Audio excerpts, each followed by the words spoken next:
Dagon.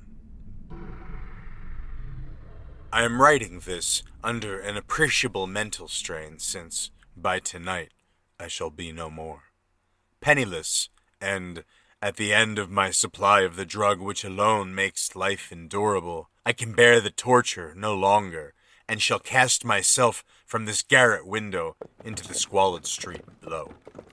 Do not think, from my slavery to morphine, that I am a weakling or a degenerate.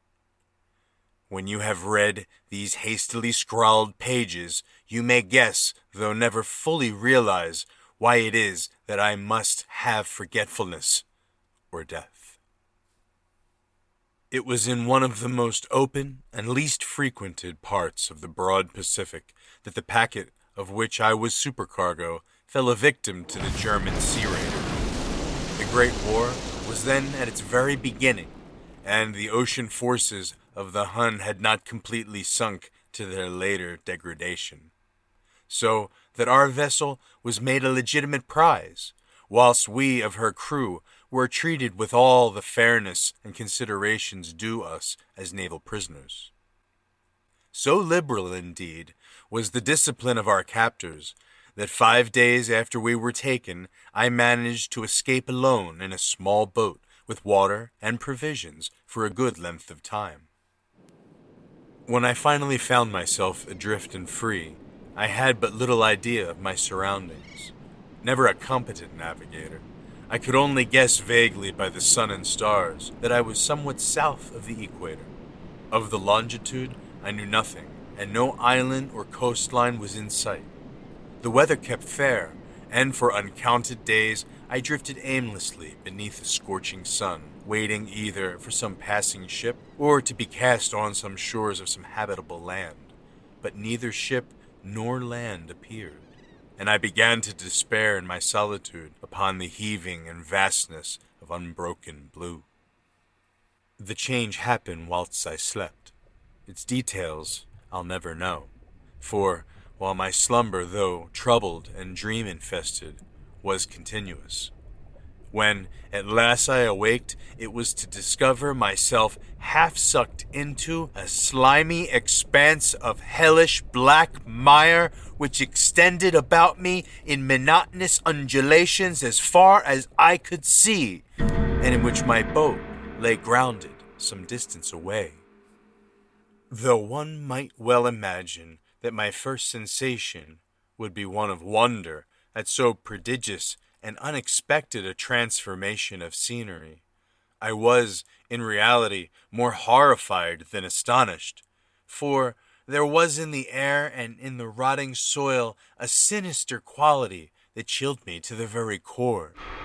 The region was putrid with the carcasses of decaying fish, and of other less describable things that I saw protruding from the nasty mud of the unending plain. Perhaps I should not hope to convey, in mere words, the unutterable hideousness that can dwell in absolute silence and barren immensity. There was nothing within hearing, and nothing in sight save a vast reach of black slime, yet the very completeness of the stillness and the homogeneity of the landscape oppressed me with a nauseating fear. The sun was blazing down from a sky which seemed to me almost black in its cloudless cruelty, as though reflecting the inky marsh beneath my feet. As I crawled into the stranded boat, I realized that only one theory could explain my position.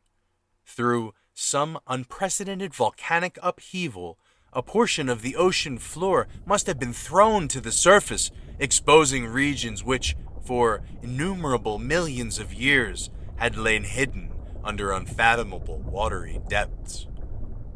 So great was the extent of the new land which had risen beneath me that I could not detect the faintest noise of surging ocean, strain my ears as I might, nor were there any seafowl to prey upon the dead things.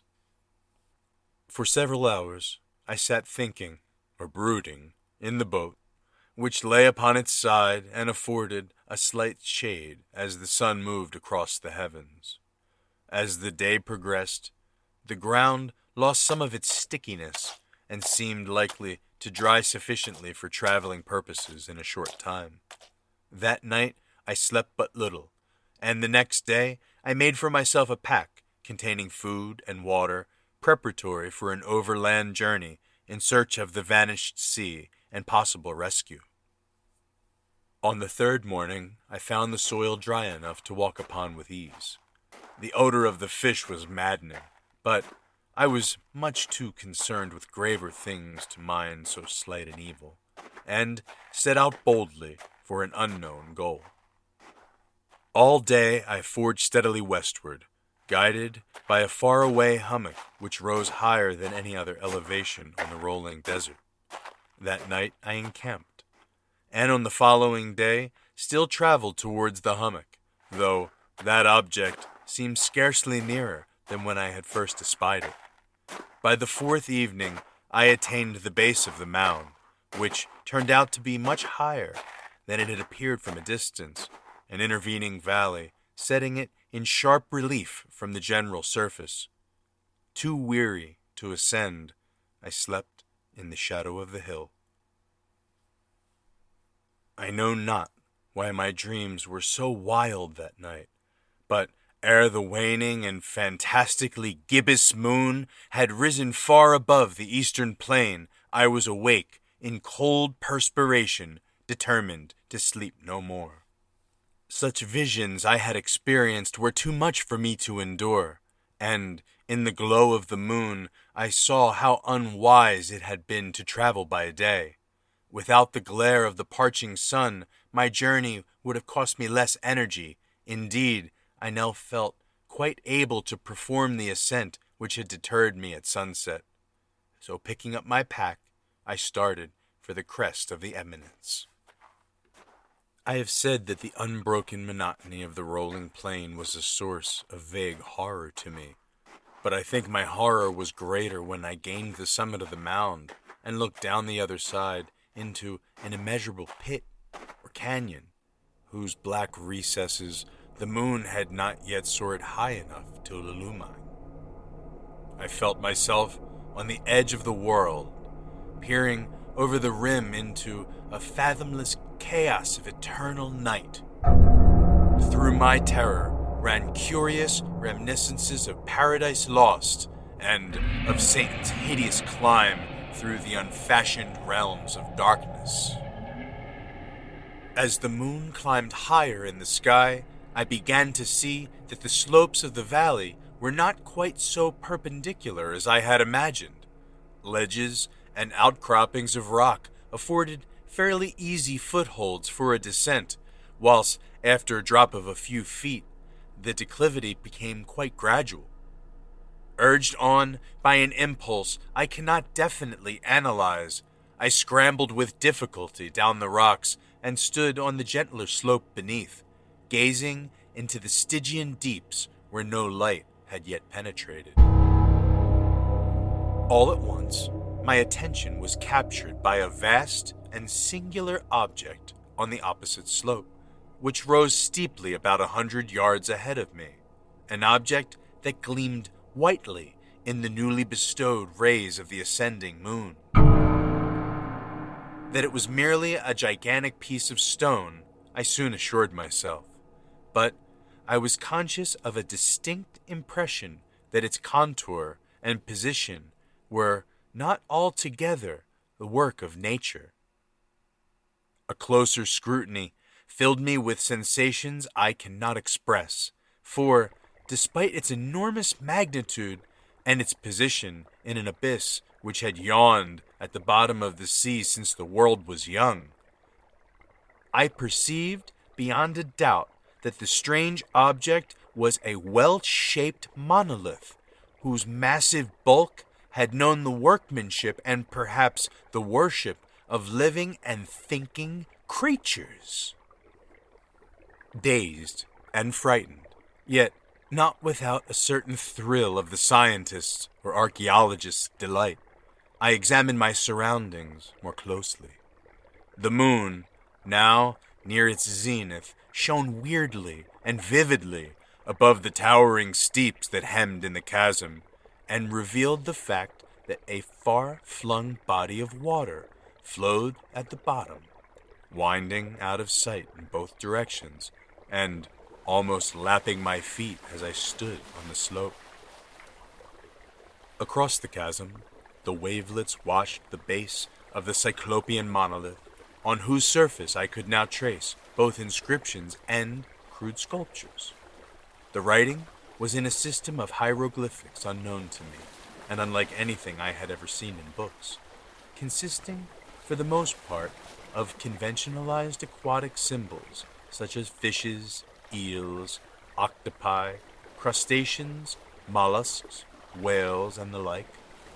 Several of the characters obviously represented marine things which are unknown to the modern world, and whose decomposing forms I had observed on the ocean-risen plain. It was the pictorial carving, however, that did most to hold me spellbound. Plainly visible across the intervening water on account of their enormous size were an array of bas-reliefs whose subject would have excited the envy of a Doré. I think these things were supposed to depict men, at least a certain sort of men, though the creatures were shewn disporting like fishes in the waters of some marine grotto or paying homage at some monolithic shrine which appeared to be under the waves as well. Of their faces and forms I dare not speak in detail, for mere remembrance makes me grow faint, grotesque beyond the imagination of a Poe or a Bohr.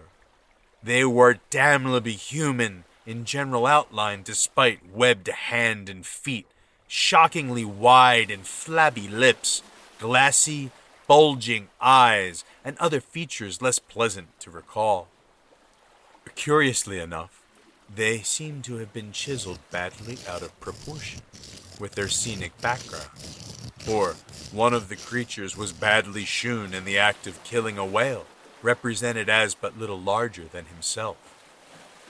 I remarked, as I say, their grotesqueness and strange size, but in a moment decided that they were merely the imaginary gods of some primitive fishing or seafaring tribe, whose last descendant had perished eras before the first ancestor of the Piltdown, or Neanderthal man, was born. Awestruck at this unexpected glimpse into a past beyond the conception of the most daring anthropologist, I stood musing while the moon cast queer reflections on the silent channel before me. Then I saw it, with only a slight churning to mark its rise to the surface. The thing slid into view above the dark waters. Vast, Polyphemus-like, and loathsome, it darted like a stupendous monster of nightmares to the monolith, about which it flung its gigantic scaly arms, while it bowed its hideous head and gave vent to certain measured sounds. I think I went mad then. Of my frantic ascent of the slope and cliff, and of my delirious journey back to the stranded boat, I remember little. I believe I sang a great deal and laughed oddly when I was unable to sing. I have indistinct recollections of a great storm sometime after I reached the boat. At any rate, I know that I heard peals of thunder and other tones which nature only utters in her wildest moods. When I came out of the shadows, I was in a San Francisco hospital, brought thither by the captain of the American ship which had picked up my boat in mid-ocean. In my delirium, I had said much, but found that my words had been given scant attention. Of any land upheaval in the Pacific, my rescuers knew nothing, nor did I deem it necessary to insist upon a thing which I knew they could not believe. Once, I sought out a celebrated ethnologist, and amused him with peculiar questions regarding the ancient Philistine legend of Dagon, the fish god. But soon, perceiving that he was hopelessly conventional, I did not press my inquiries. It is at night, especially when the moon is gibbous and waning, that I see the thing. I tried morphine, but the drug has given only transient cerise, and has drawn me into its clutches as a hopeless slave. So now I am to end it all, having written a full account for the information or the contemptuous amusement of my fellow man. Often I ask myself if it could all have been a pure phantasm, a mere freak of fever, as I lay sun-stricken and raving in the open boat after my escape from the German man-of-war. This I ask of myself, but ever does there come before me a hideously vivid vision in reply. I cannot think of the deep sea without shuddering at the nameless things that may, at this very moment, be crawling and floundering on its slimy bed, worshipping their ancient stone idols, and carving their own detestable likenesses on submarine obelisks of water-soaked granite. I dream of a day when they may rise above the billows to drag down in their reeking talons the remnants of a puny, war-exhausted mankind, of a day when the land shall sink and the dark ocean floor shall ascend amidst universal pandemonium. The end is near. I hear a noise at the door, as if some immense slippery body lumbering against it. It shall not find me! God! That hand! The window! The window.